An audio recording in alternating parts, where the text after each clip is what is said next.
I'm Megan Gilger of the Fresh Exchange, where we talk about going from the garden to the kitchen. And today I am going to show you how to quickly and easily make bone broth in your Instant Pot. Let's do it.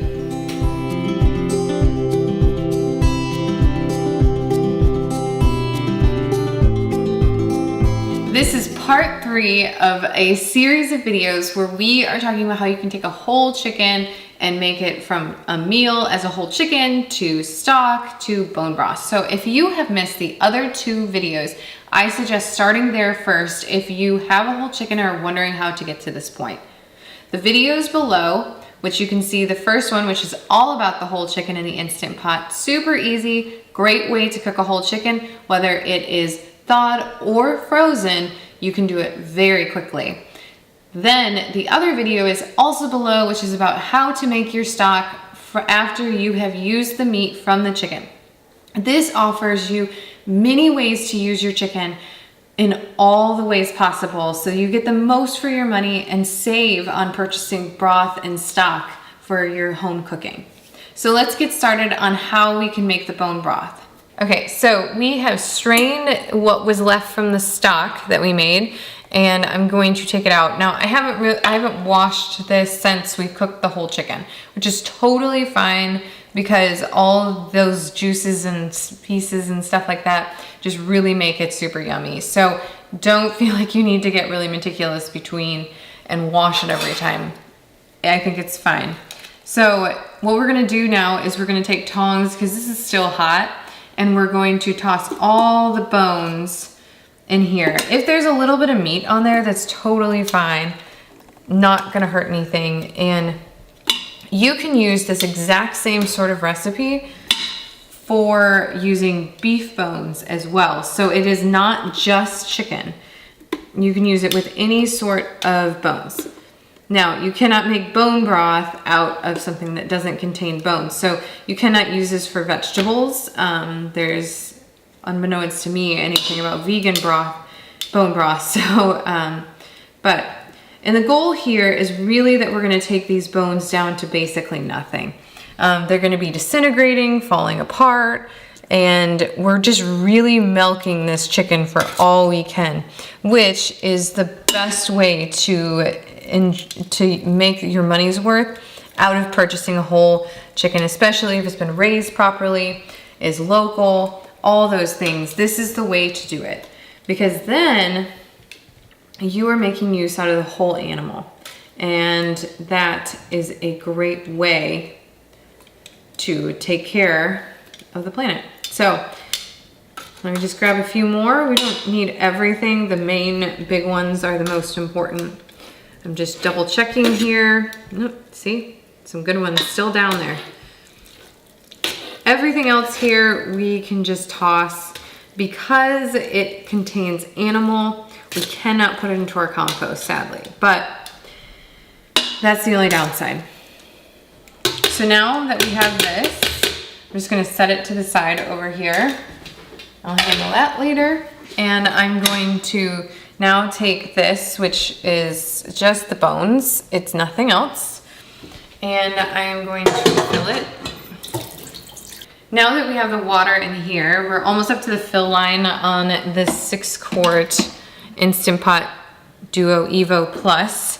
And now I'm going to take apple cider vinegar. You can also use white vinegar. You can really use any vinegar, but what it does is it helps release all of the collagen and additional nutrients from the bones themselves. So this is just helps exasperate that, I guess you could say. And you don't need much. You can just give some good splashes, you know, say maybe a 1/4 cup at most, but 2 tablespoons is probably fine.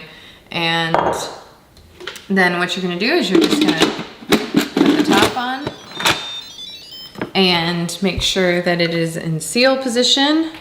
And we are going to hit pressure cook. And this has a broth setting, but I just set my own. We're gonna take this up to an hour and 30 minutes. And then what we're gonna do is we're just gonna hit start.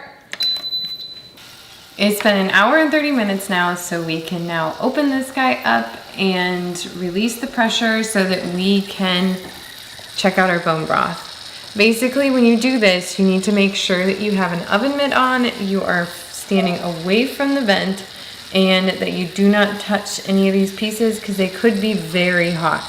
So you're gonna want to release any excess pressure, which is really just a little bit.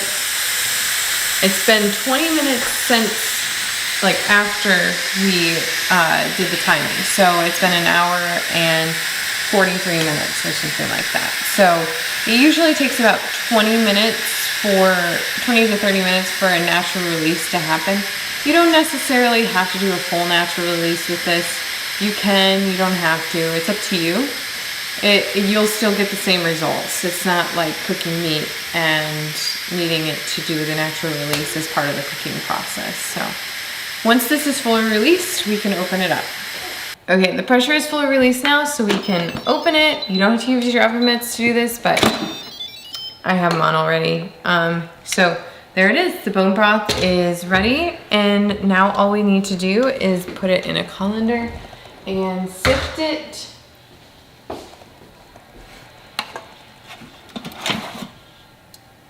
So I suggest using oven mitts for this because you just never know. So we have our bowl, a 5-quart bowl here, and we have the colander. So now all we need to do is just sift it out. And you want to make sure that you have a bowl underneath, or else you're going to lose all the broth down the drain.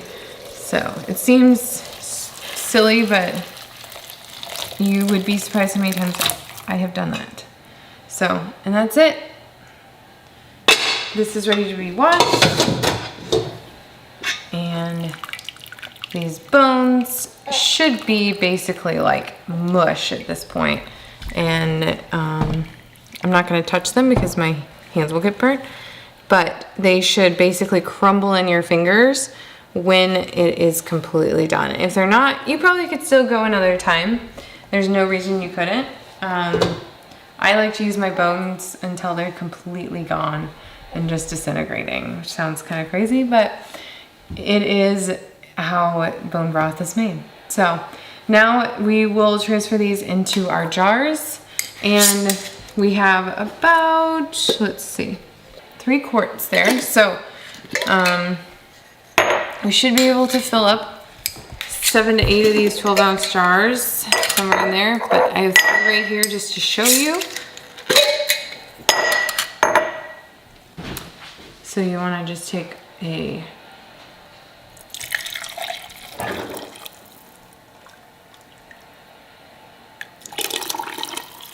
So you'll notice that this isn't necessarily as like deeply rich as the stock. Depending on what kind of bones you use, how many bones you use, all of that is going to determine how rich looking this is. And you know, I still have some thyme leaves, things like that in there. But that is some awesome broth now that you can drink on its own or place in soups. And you can use bone broth in any recipe that calls for broth in general. If you enjoyed this video today, subscribe below and turn on notifications so that you don't miss any of our posts about kitchen to garden living. And if you would love to see more of this, check out our Instant Pot whole chicken and our Instant Pot chicken stock. Both great recipes that I think you'd enjoy as well.